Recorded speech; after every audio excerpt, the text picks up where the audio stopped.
자, 사무엘하 6장 9절부터 15절까지의 말씀.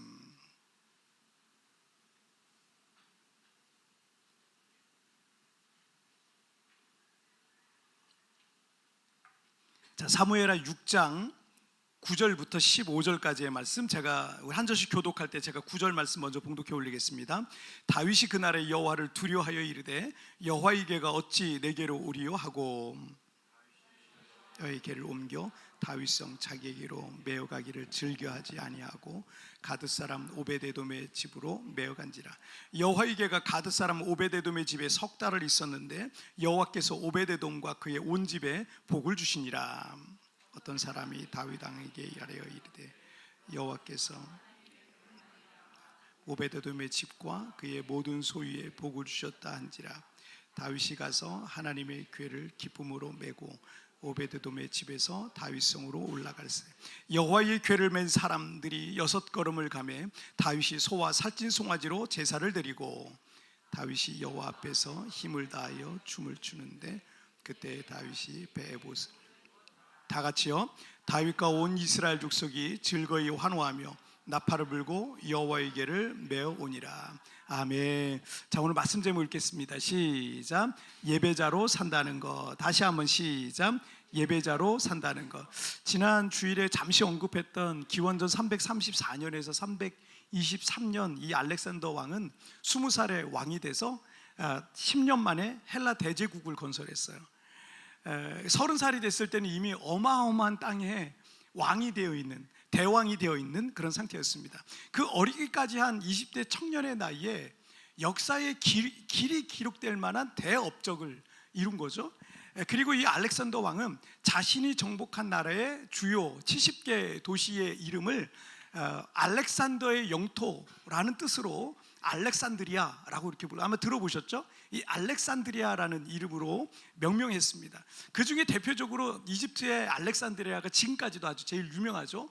지금 세월이 2000 몇백 년이 지났는데도 아직까지도 그 이름은 알렉산드리아라는 이름으로 불리고 아직도 그 이름으로 불리는 도시들이 여전히 있습니다. 이 사무엘상 15장 12절 말씀을 한번 읽어볼까요? 시작. 사무엘이 사울을 만나려고 아침에 일찍이 일어났더니 어떤 사람이 사무엘에게 말하여 이르되 사울이 갈멜에 이르러 자기를 위하여 기념비를 세우고 발길을 돌려 길갈로 내려갔다 하는지라. 이 사울이 이스라엘의 초대왕이 된 이후에 초기에 주변의 여러 그런 족속들과 여러 나라들과의 전쟁에서 크게 승리합니다. 전국에서 힘센 장사들을 이 왕의 정예부대에 편입시키면서 이 사울왕의 왕권은 대단히 강화되게 됩니다. 그리고 이스라엘의 숙적인 아말렉과의 이 아말렉 족속과 이 전쟁에서 크게 승리를 거두면서 그는 자신을 기리는 기념비를 거기다 세우게 되는 거예요.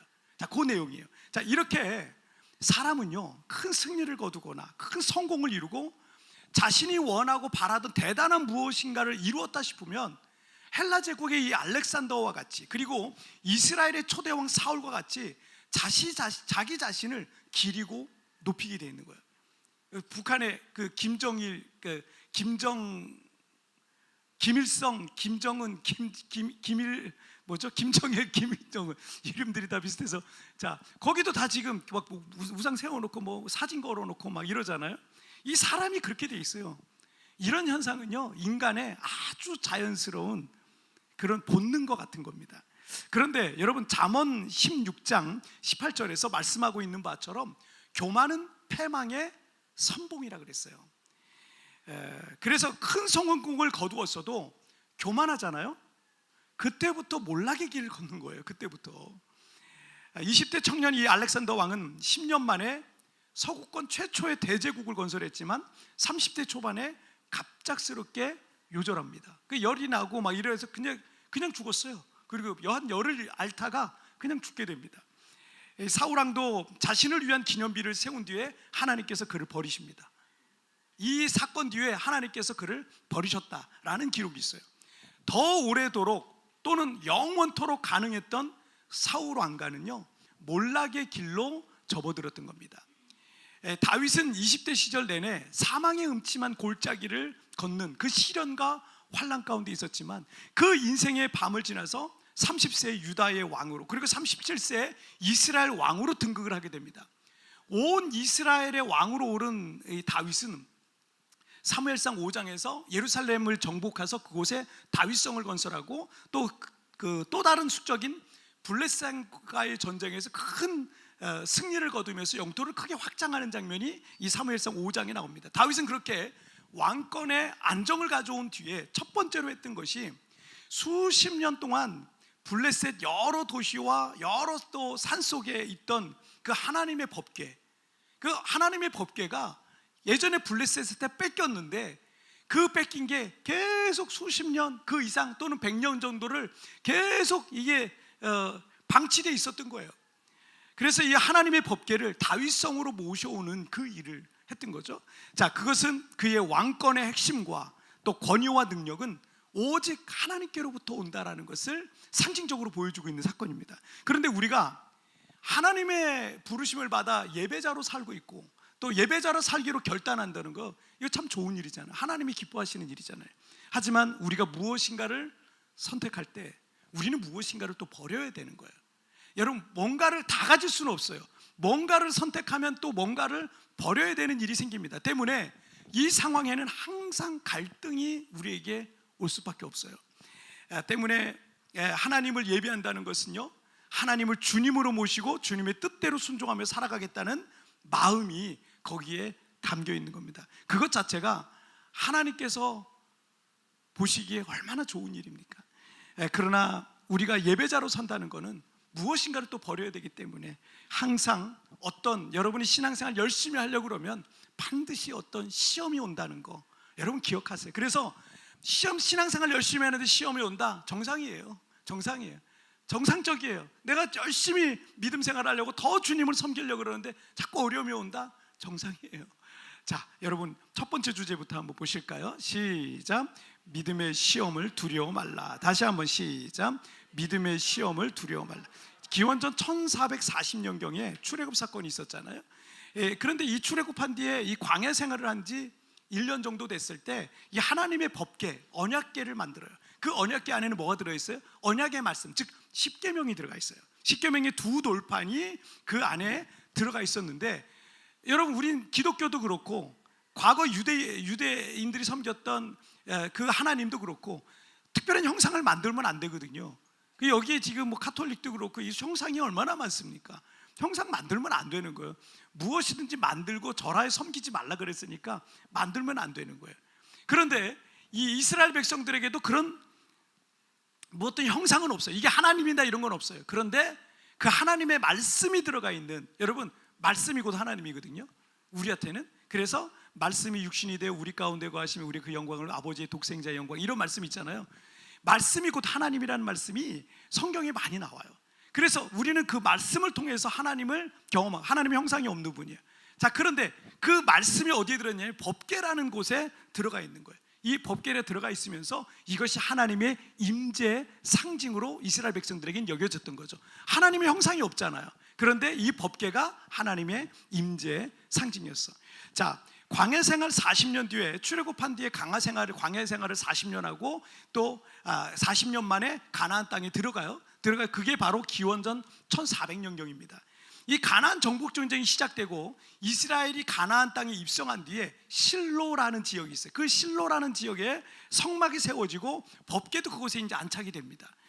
그 후에 이 사사시대 말기에 한 300년 정도 흐른 거예요. 사사시대 말기에 엘리 제사장의 두 아들이 전쟁터에 이 법궤를 들고 갑니다. 이 법궤가 있으면 승리할 수 있을 거라고 생각했어요.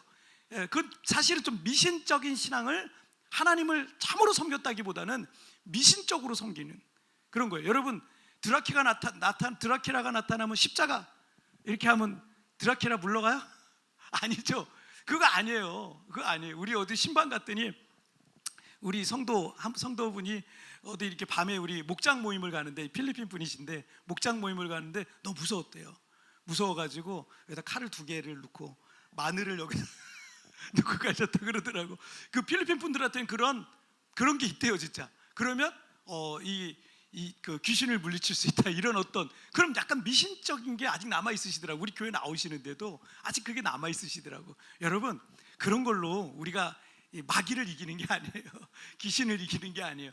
믿음으로 이기는 거예요. 믿음으로. 자, 여러분, 어쨌든 우리는 이 법궤를 하나님의 임재의 상징으로 우리는 생각을 하는데, 이 엘리 제사장은 약간 미신적인 그런 걸 가지고 법궤를 들고 전쟁터 나갔다가 블레셋 사람들에게 이 법궤를 뺏긴 거예요. 그래서 블레셋 지역에 이제 그 법궤를 가지고 블레셋 사람들이 뺏어가 가지고 이게 황금으로 다 둘러싸여 있거든요. 그래서 뺏어가 가지고 자기는 신당에 뒀다가, 근데 그 마을에 재앙이 일어나고 여러 마을에 이렇게 여러 마을을 도는데 계속 재앙이 일어나니까 안 되겠다. 이게 한 7개월 됩니다. 7개월 동안 블레셋 여러 마을에 다니다가 이거 안 되겠다, 이스라엘 사람들에게 다시 돌려주자 해가지고 이스라엘 사람들에게 다시 돌려준 거예요. 그래서 이스라엘 사람들이 또 왔는데 그 이스라엘 사람들이 이거를 어떤 사람의 집에 보관을 했던 겁니다. 산속에 살고 있는 어떤 사람의 집에 보관을 했던 겁니다. 그때가 기원전 1100년경입니다. 1100년경. 300년, 사사시대와 가나안 정복시대가 한 300년 정도 흐른 거예요. 그리고 다윗이 온 이스라엘의 왕이 돼서 법궤를 예루살렘으로 모셔오기를 소망하던 때가 대략 기원전 1000년경이었으니까 지난 100년 동안 법궤는 성막도 아니고 성전도 아니고 이스라엘 족속의 한 가문의 집에 모셔졌던 거죠. 다윗은 이 하나님의 법궤, 언약궤를 예루살렘의 다윗성으로 모셔오기를 간절히 바랬어요. 그런데 100년의 세월 속에 법궤가 어디에 있더더라, 지금처럼 인터넷이 있는 것도 아니고 법궤가 어디에 있더더라는 소문은 들었는데 정확하게 그 장소를 아는 사람은 거의 없었어요. 거기서 예배를 하고 이러는 게 아니었으니까. 그런데 시편 132편에 의하면 다윗이 그 법궤를 찾는데, 잃어버린 법궤를 찾아라 이런 것처럼 법궤를 찾는데 뭐라고 하냐면 밤잠을 자지 않을 정도로 내가 눈을 붙이지 않겠다고, 밤잠을 안 자겠다고 이러면서 그 법궤를 찾아 나서는 그런 장면이 시편 132편에 나와요. 자, 그러던 차에 시편 132편 6절과 7절 말씀을 한번 볼게요. 시작. 우리가 그것이 에브라다에 있다 함을 들었더니 나무밭에서 찾았도다. 우리가 그의 계신 곳으로 들어가서 그의 발등상 앞으로 엎드려 예배하리로.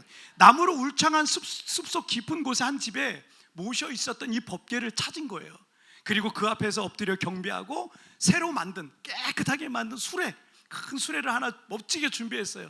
그리고 그 위에다 법궤를 싣고 예루살렘을 향해 가고 있는 거예요. 다윗과 이스라엘 온 족속은 모든 악기를 동원해서 찬양하고 영광의 행진을 하고 있었어요. 한 3만 명이 동원됐어요. 그 3만 명이 그 법궤를 따라가면서 노래를 부르고 찬양을 하고 악기를 연주하고 막 이러고 있는데 옆에서 갑자기 타작, 곡식 타작하는 타작마당이 있었는데 이 곡식 칠 때 어마어마하게 세게 때리거든요. 이 타작을 하기 위해서 때리는데 갑자기 소가 여기 놀란 거예요. 소가, 수레를 끌던 소가 깜짝 놀라서 이 소가 날뛰게 된 겁니다. 그래서 법궤가 막 수레에서 떨어지려고 그러니까 그 옆에 이걸 같이 이걸 옮기던 우사라는 사람이 있었는데 그 집에 보관되어 있던 집의 아들이에요. 그 우사라는 사람이 이 법궤를 딱 잡았는데 마치 고압 전압에 확 이게 감전되듯이 찌릿하더니 갑자기 이 사람이 확 쓰러져 죽은 거예요.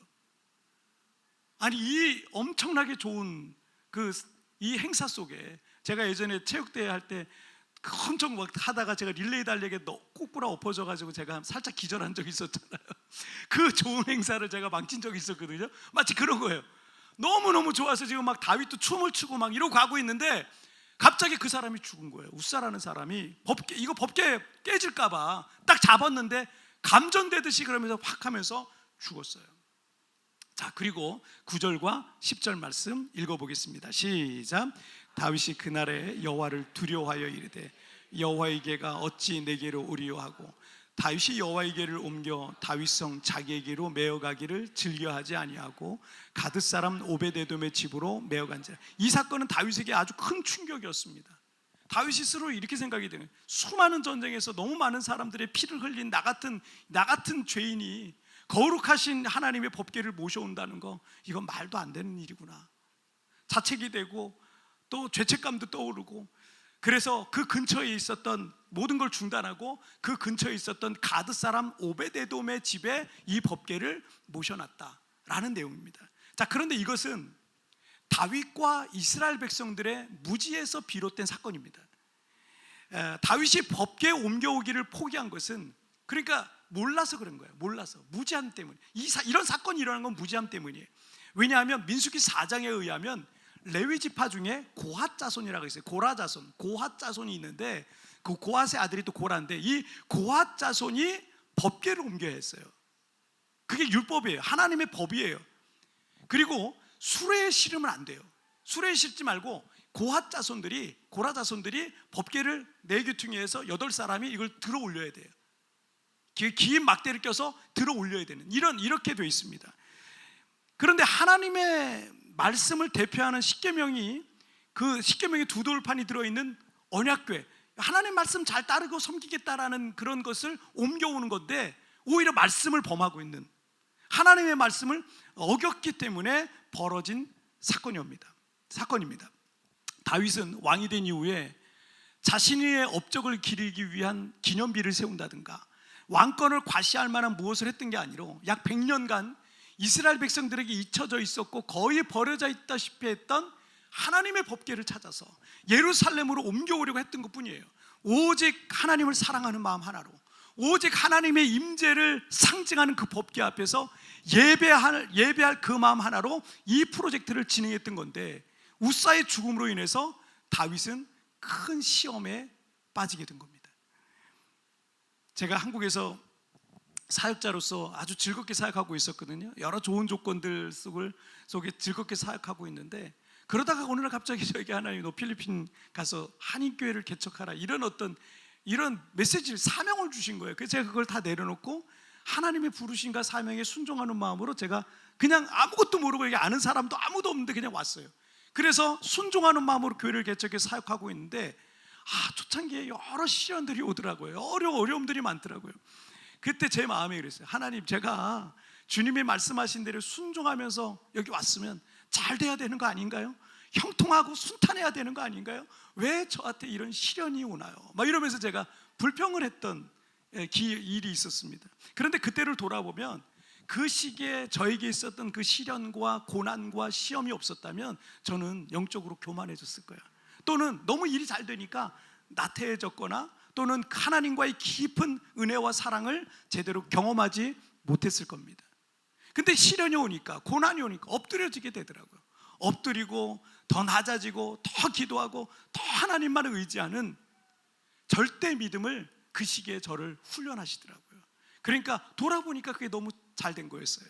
때로는 고난의 이유를 몰라서 답답하기도 하고 불안한 마음이 들기도 하지만 하나님은 우리가 감당할 만한 시험을 주십니다. 그리고 시험 당할 쯤엔 꼭 피할 길도 내십니다. 그 고난을 통해서 우리에게 주시는 선물이 있음을 여러분 잊지 마시길 바랍니다. 다윗은 법궤를 옮겨오는 데 실패했습니다. 우리도 좋은 의도로 어떤 일들을 하거나 또 봉사를 하거나 어떤 꿈을 향해 도전하기도 하지만 예상치 못한 어떤 문제가 발생하기도 하고 또 어떤 장애물을 만나기도 합니다.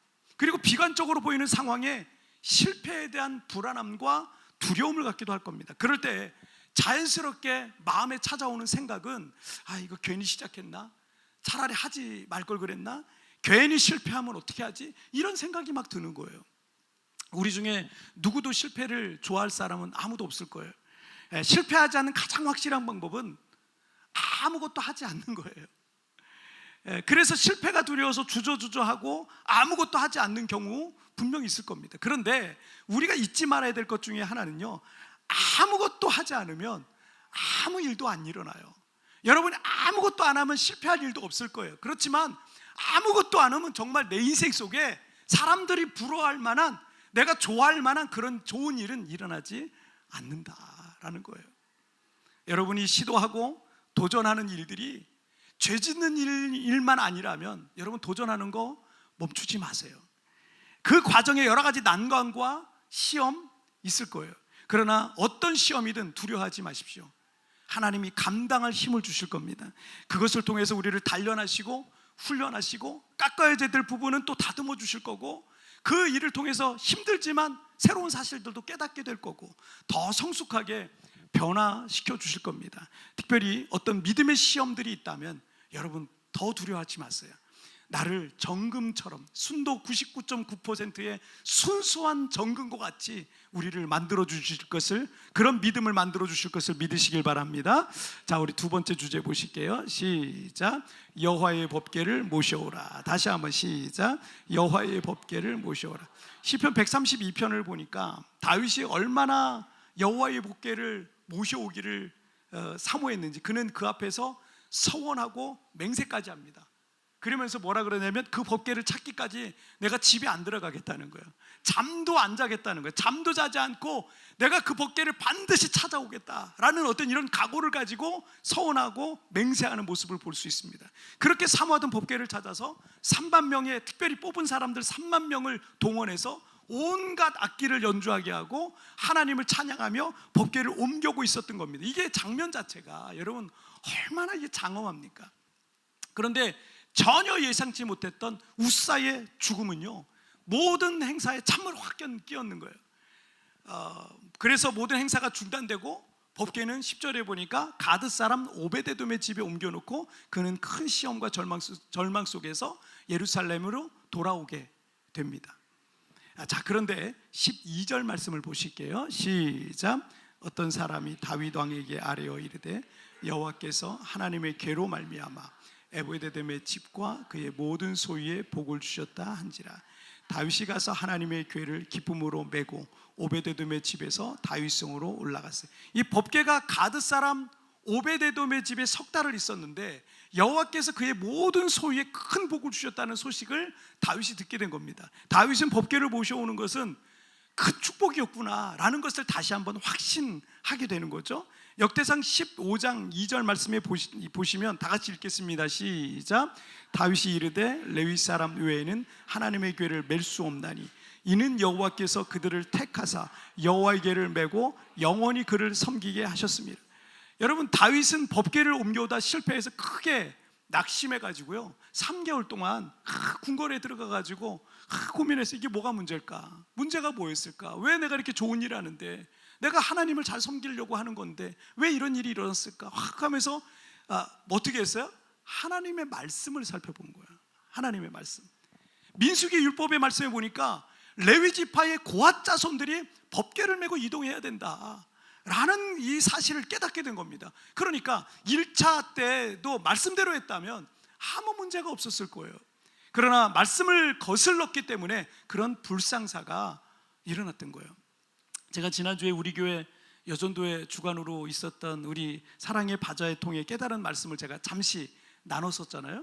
그런데 저는 이번 바자회 가운데 온 성도들이 큰 잔치가 된 것도 감사한 제목 중에 하나지만 더 큰 감사의 제목 하나가 있는데 6분의 그 임원들이 이 큰 행사를 준비하고 진행하면서 영적으로 성장해가는 모습이 보이더라고요. 그게 너무 감사한 거예요. 교회 사역은 돈 갖고 하는 거 아니에요. 내 마음대로 할 수 있는 것도 아니고요, 정말 겸손하게 낮아진 마음과 섬기는 마음으로 할 때야 비로소 이게 잘 진행될 수 있어요.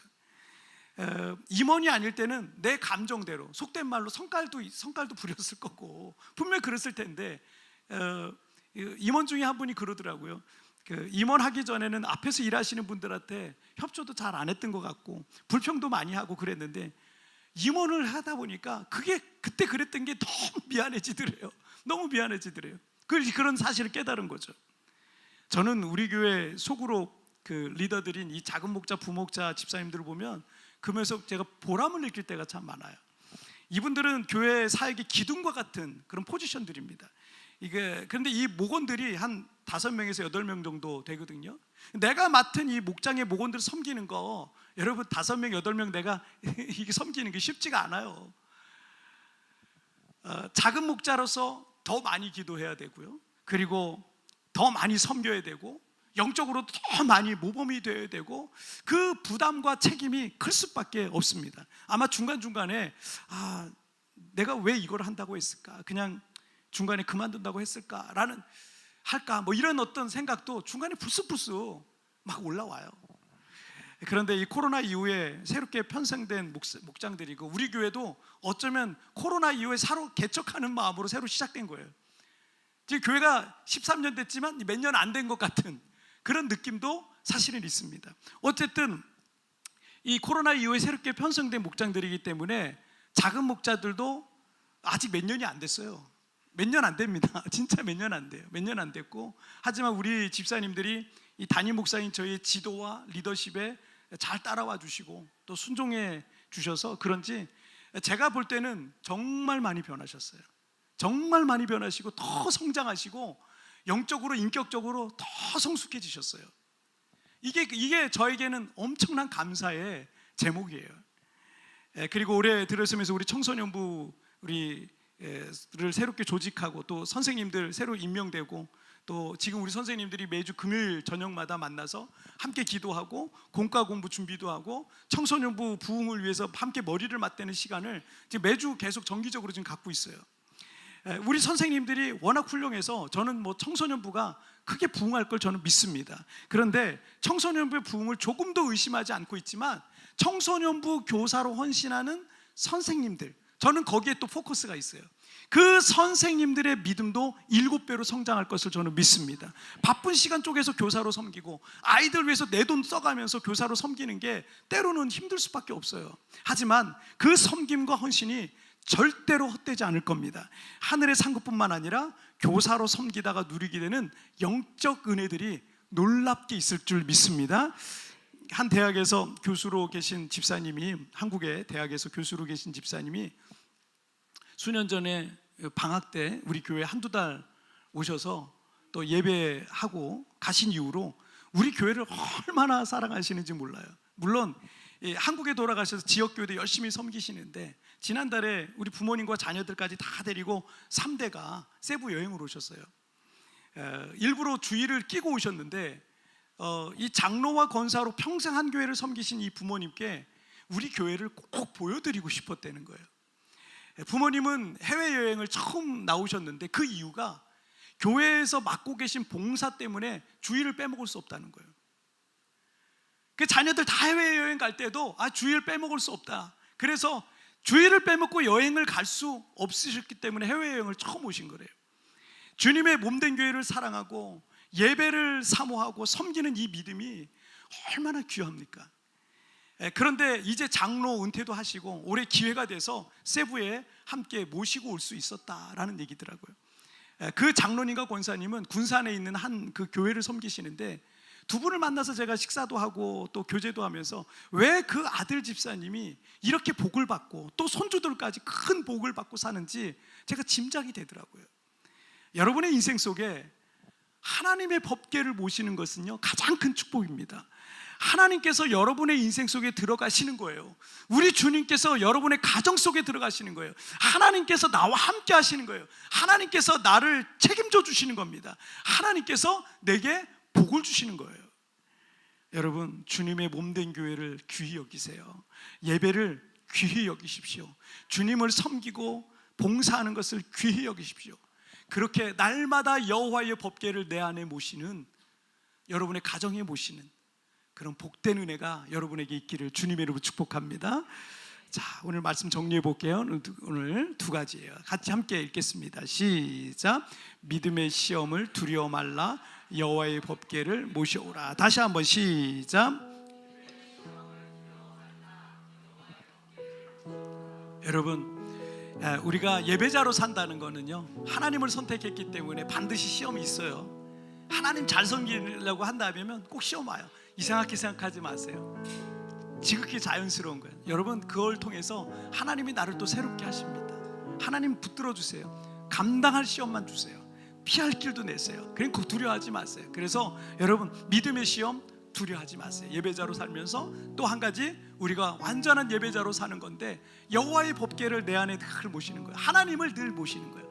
늘 주님을 모시는 거예요. 하나님을 예배하는 거예요. 그런 예배자로 사는 거, 여러분, 그것이 하나님의 법궤를 우리 안에 모시고 우리의 인생이 하나님이 다스리고 하나님이 역사하시고 책임져 주시는 인생이 되는 줄 믿습니다. 자, 우리 찬양 같이